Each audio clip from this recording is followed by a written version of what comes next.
datang kembali di Sekolah Minggu Gereja Baptis Pertama Bandung, khususnya adik-adik yang ada di kelas Pratama dan kelas Madya. Sudah siap untuk memuji Tuhan hari ini? Kalau sudah siap, boleh adik-adik semuanya duduk dengan baik. Kita akan bersama-sama memulai Sekolah Minggu kita hari ini. Namun sebelumnya, mari kita menyanyikan pujian Senyum dan Bermuka Gembira. Kalau mau sekolah minggu, jangan ada yang cemberut. Kita mau senyum dan bermuka gembira memuji Tuhan. Mari kita nyanyikan pujian ini bersama-sama.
Bapa yang mengasihi kami mengucap syukur Tuhan pada saat ini kami mau mengikuti sekolah minggu. Kami berdoa buat semua teman-teman kami yang mengikuti sekolah minggu hari ini dari rumah mereka masing-masing.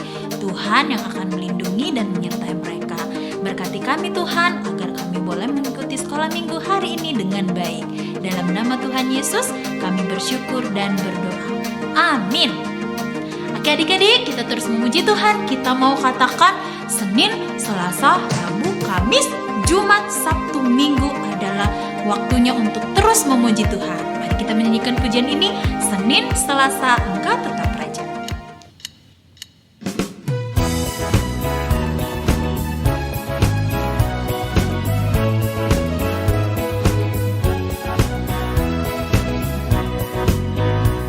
Senin,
di kelas masing-masing.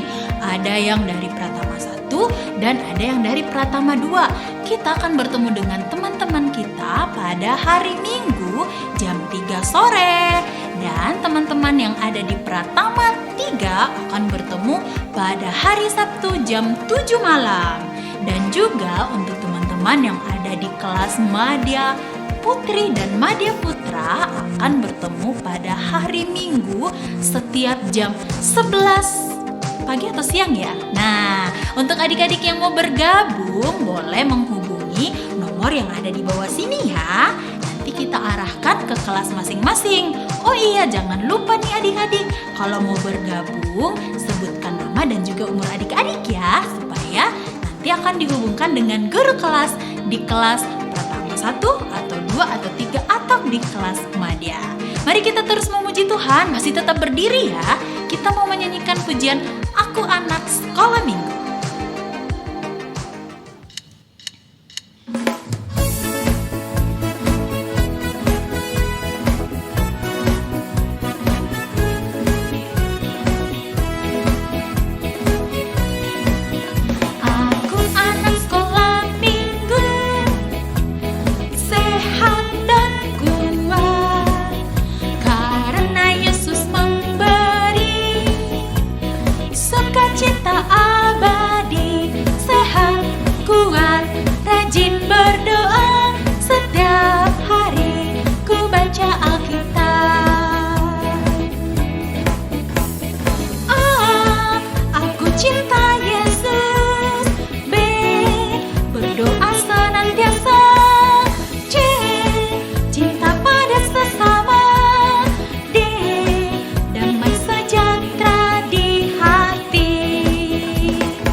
Kita masih memuji Tuhan. Sekali lagi boleh adik-adik duduk. Kita mau menyanyikan pujian Rukun Cinta Satu Sama Lain. Mari kita saling mengasihi.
Mari kita terus mengasihi, saling mengasihi, rukun dan cinta satu sama lain.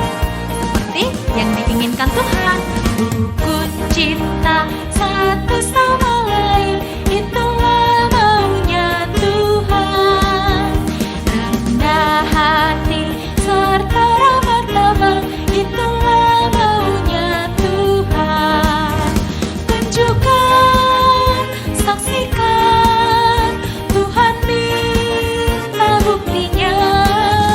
Tunjukkan, saksikan, Tuhan minta buktinya. Tunjukkan, saksikan, Tuhan minta buktinya. Tunjukkan, saksikan, Tuhan minta buktinya. Mari kita terus saling mengasihi seperti Tuhan Yesus mengasihi kita. Oke adik-adik, saat ini kita akan memberikan persembahan. Adik-adik boleh minta tolong mama atau papa untuk menolong adik-adik memberikan persembahan dengan cara scan QR code atau dengan cara mentransfer ke nomor rekening yang ada di layar di bawah ini. Sambil kita memberikan persembahan, mari kita menyanyikan pujian betapa dalamnya kasih setia Tuhan. Karena Tuhan sangat mengasihi kita, berkat-berkat Tuhan selalu diberikan kepada kita. Oleh sebab itu kita mau bersyukur untuk semua berkat Tuhan. Mari kita menyanyikan pujian ini bersama-sama.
akan mendengarkan firman Tuhan. Boleh adik-adik siapkan Alkitabnya. Kita akan memuji Tuhan terlebih dahulu.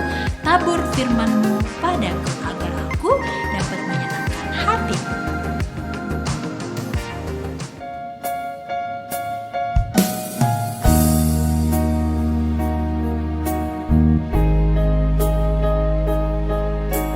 Mari kita menyanyikan pujian ini bersama-sama.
Halo anak-anak, selamat pagi, selamat hari Minggu. Bagaimana kabarnya anak-anak hari ini?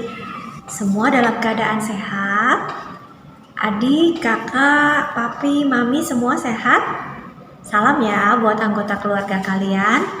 Nah anak-anak, saat ini sekolah minggu hari ini kita akan belajar mengenai lahir baru. Nah, yuk sebelum mendengarkan cerita firman Tuhan, mari kita berdoa terlebih dahulu. Tuhan Yesus yang baik, terima kasih Tuhan yang selalu menjagai kami dan menolong kami sepanjang minggu ini. Sebentar kami mau belajar kebenaran firman Tuhan. Biarlah Tuhan yang pimpin, Tuhan yang menolong kami, supaya kami boleh mengerti apa yang ingin Tuhan sampaikan kepada kami. Terima kasih Tuhan, pimpin kami supaya kami boleh fokus dan boleh konsentrasi walaupun kami sekolah minggu secara online. Tuhan yang pimpin dan tolong kami. Hanya di dalam nama Tuhan Yesus kami berdoa. Amin. Nah anak-anak, sebelumnya Ibu mau tanya dulu nih, siapa di sini yang baru punya adik bayi yang baru lahir? Ada? Atau siapa yang seneng banget lihat bayi ya Kak? Biasanya kalau kalian waktu kita masih ibadah di gereja ya, kalau ada bayi ya yang dibawa ke gereja, wah semua anak-anak seneng ya lihatnya ya. Ibu juga senang kalau lihat bayi ya, soalnya bayi itu lucu ya, gemes gitu ya. Nah anak, hari ini kita mau belajar tentang lahir baru. Anak-anak tahu lahir baru itu apa sih ya? Nah, apakah lahir baru itu kita kayak bayi lagi, lahir dari perut mami? Bukan ya anak-anak. Nah, lahir baru itu maksudnya adalah kita harus memiliki hati yang bersih ya. Seperti bayi yang masih bersih, yang belum tahu apa-apa dan hanya bergantung kepada maminya. Ya, bayi kan belum bisa apa-apa. Nah, lahir baru itu artinya kita mau belajar bersandar kepada Tuhan dan kita mau menanggalkan semua kebiasaan-kebiasaan kita dulu yang tidak baik. Misalnya nih, kalau kamu disuruh berdoa dulu nih sebelum makan.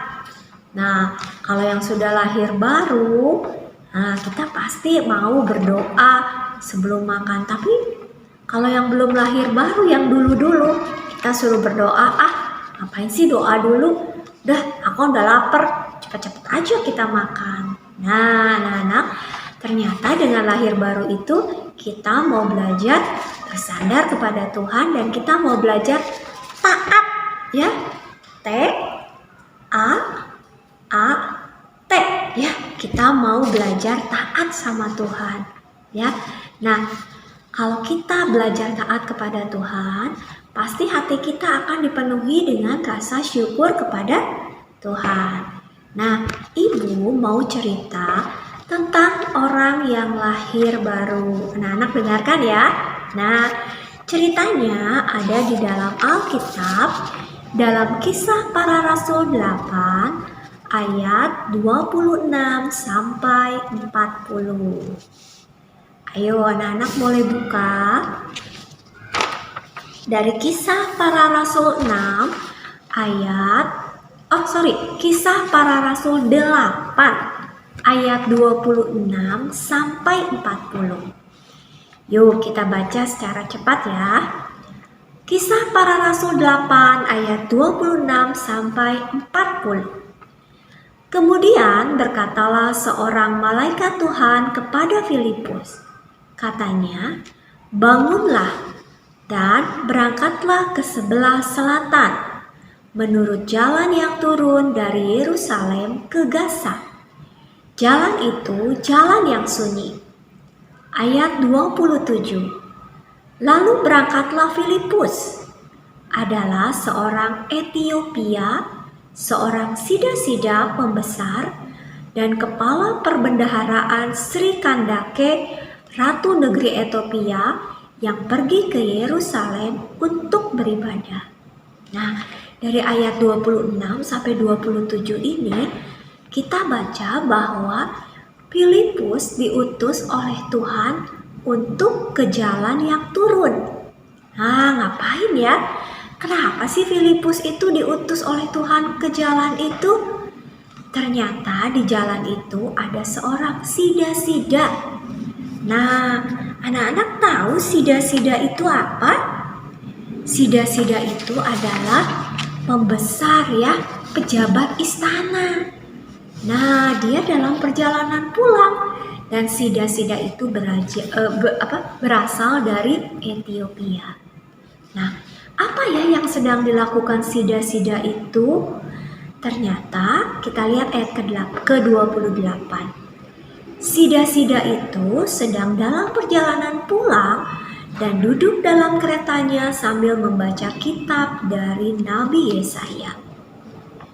Nah, lalu ayat 29, kata Roh kepada Filipus, "Pergilah ke situ dan dekatilah kereta itu." Nah, ternyata sida-sida itu sedang dalam perjalanan pulang dan dia sedang membaca kitab Nabi Yesaya. Lalu ayat ke-30, Filipus segera ke situ dan mendengar sida-sida itu sedang membaca kitab Nabi Yesaya. Kata Filipus, "Mengertikah Tuan apa yang Tuan baca itu?"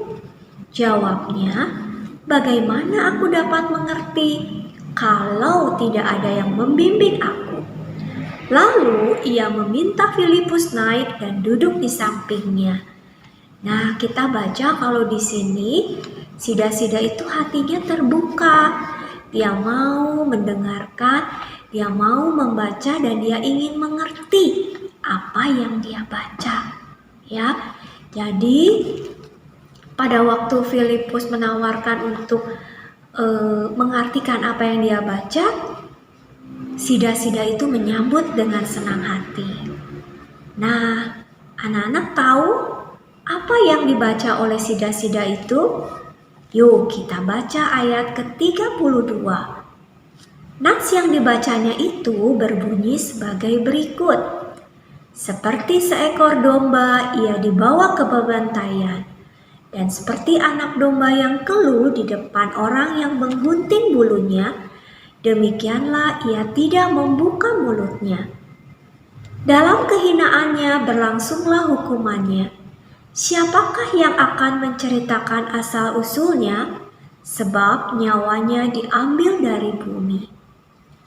Nah, ternyata kitab Nabi Yesaya yang dibaca oleh Filipus itu berbicara tentang keselamatan, ya, yaitu Yesus Kristus yang mati di kayu salib untuk menyelamatkan dan menebus dosa manusia.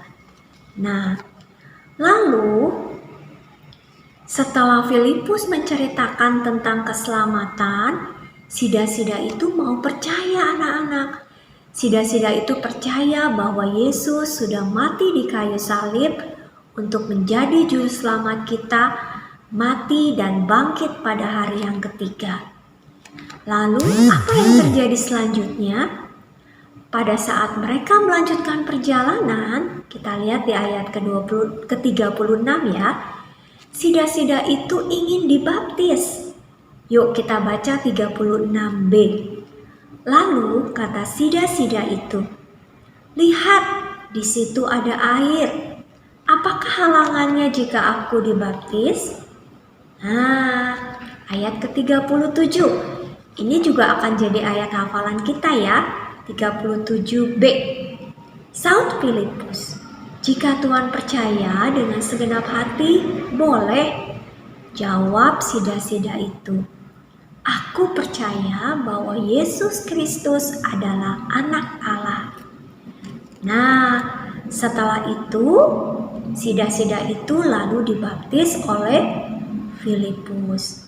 Dari cerita ini anak-anak, ternyata ya bahwa keselamatan itu hanya datang dari Tuhan. Apakah anak-anak di sini sudah menerima keselamatan dari Tuhan? Sudah yakin bahwa Yesus adalah satu-satunya juru selamat kalian, dan keselamatan tidak ada di dalam nama lain selain di dalam nama Tuhan Yesus. Ya. Nah, kalau anak-anak sudah menerima Tuhan Yesus sebagai juru selamat kalian, nah kita harus lahir baru. Jadi yang tadinya susah sekali untuk taat, mulai sekarang kalian harus belajar untuk taat. Taat pada Tuhan, taat pada guru, taat pada mama, taat pada papa. Yang tadinya sebelum lahir baru males baca Alkitab, sekarang setelah lahir baru rajin membaca Alkitab, ya. Nah, ayat hafalan kita hari ini dari Kisah Para Rasul 8 ayat 37b. Ayo kita ucapkan sama-sama ya. Yuk. Kisah Para Rasul 8 ayat 37b. Jawabnya, aku percaya bahwa Yesus Kristus adalah anak Allah. Sekali lagi ya. Kisah Para Rasul 8 ayat 37b.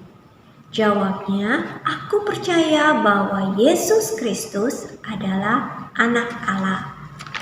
Nah, anak-anak, jadi dari cerita hari ini, anak-anak diajarkan untuk mengerti apa sih artinya lahir kembali, yaitu seperti kita lahir kembali ya dalam keadaan yang bersih, yang suci, ya. Artinya kita mau menanggalkan kebiasaan atau hal-hal yang kita lakukan dulu ya sebelum kita mengenal Tuhan ya. Pada saat kita masih melakukan dosa, masih malas, masih suka bentak-bentak mama, papa, ya, masih suka berbicara kasar. Setelah lahir kembali, setelah lahir baru, kita menjadi ciptaan yang baru, ya. Lalu melalui pelajaran hari ini juga kita diingatkan ya, kita diyakinkan kembali bahwa satu-satunya juru selamat kita adalah Tuhan Yesus. Dan keselamatan itu hanya di dalam Yesus ya. Nah, kalau anak-anak sudah percaya kepada Tuhan Yesus dan menerima keselamatan, anak-anak bisa cerita juga ya pada orang lain atau teman-teman di sekitar kita yang belum mengenal Tuhan Yesus. Ya, sekian cerita dari hari ini. Jangan lupa ya, nanti ayat hafalannya dihafalkan lalu diupload ya.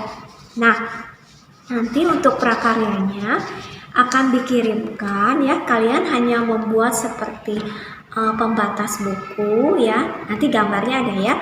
Dari stick es krim, lalu dari kertas lipat. Nanti kalian boleh hias, boleh tulis ada kata-kata OB ya. Oke anak-anak, sampai di sini dulu. Mari kita berdoa.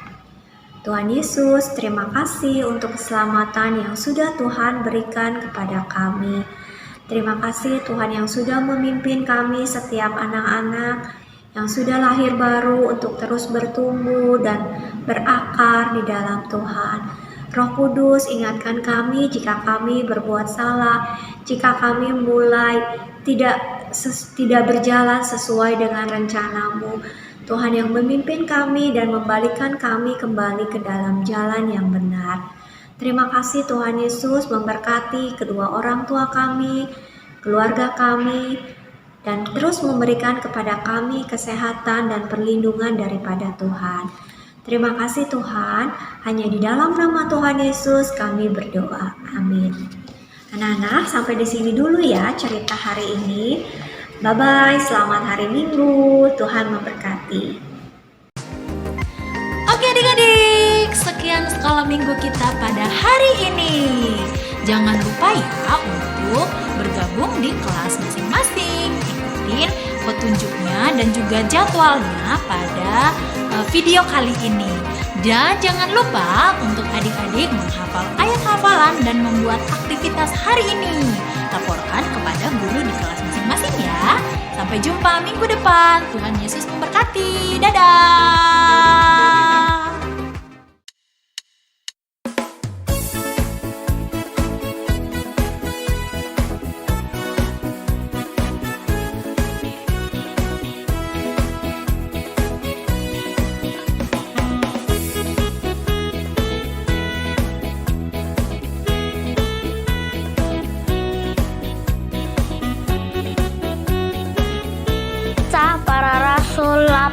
ayat 22. Jadi bertobatlah dari kejahatanmu ini dan berdoalah kepada Tuhan supaya Ia mengampunimu dari niat hatimu ini.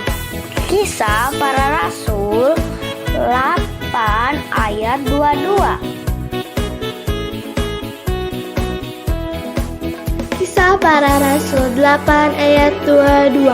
Jadi bertobatlah dari kejahatanmu ini dan berdoalah kepada Tuhan supaya Ia mengampuni niat hatimu ini. Kisah Para Rasul 8 ayat 22. Kisah Para Rasul 8 ayat 22. Jadi bertobatlah dari kejahatanmu ini dan bertobatlah kepada Tuhan supaya Ia mengampuni niat hatimu ini. Kisah Para Rasul 8 ayat 22.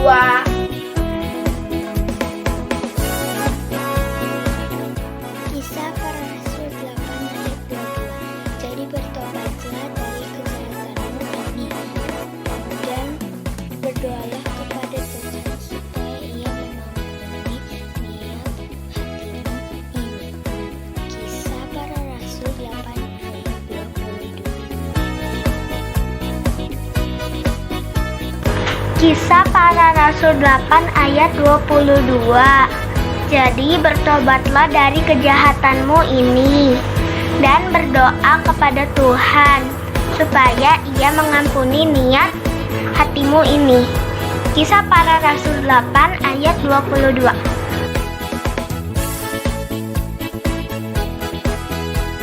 Kisah Para Rasul 8 ayat 22. Jadi bertobatlah dari kejahatanmu ini dan berdoalah kepada Tuhan supaya Ia mengampuni niat hatimu ini. Kisah Para Rasul 8 ayat 22. Kisah Para Rasul 8 ayat 22. Jadi bertobatlah dari kejahatanmu ini dan berdoalah kepada Tuhan supaya Ia mengampuni niat hatimu ini. Kisah Para Rasul 8 ayat 22.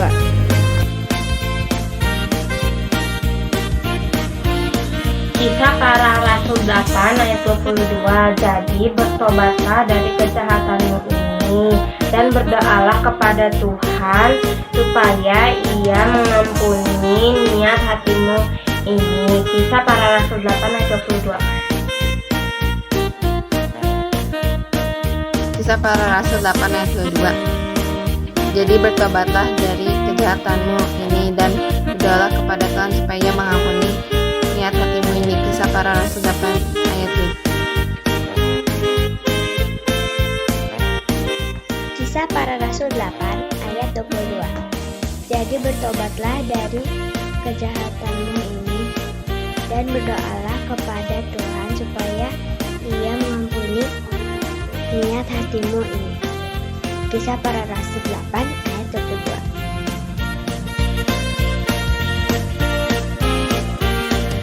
Para Rasul 8 ayat 22. Jadi bertobatlah dari kejahatanmu ini dan berdoalah kepada Tuhan supaya Ia mengampuni niat hatimu ini. Kisah Para Rasul 8 ayat 22.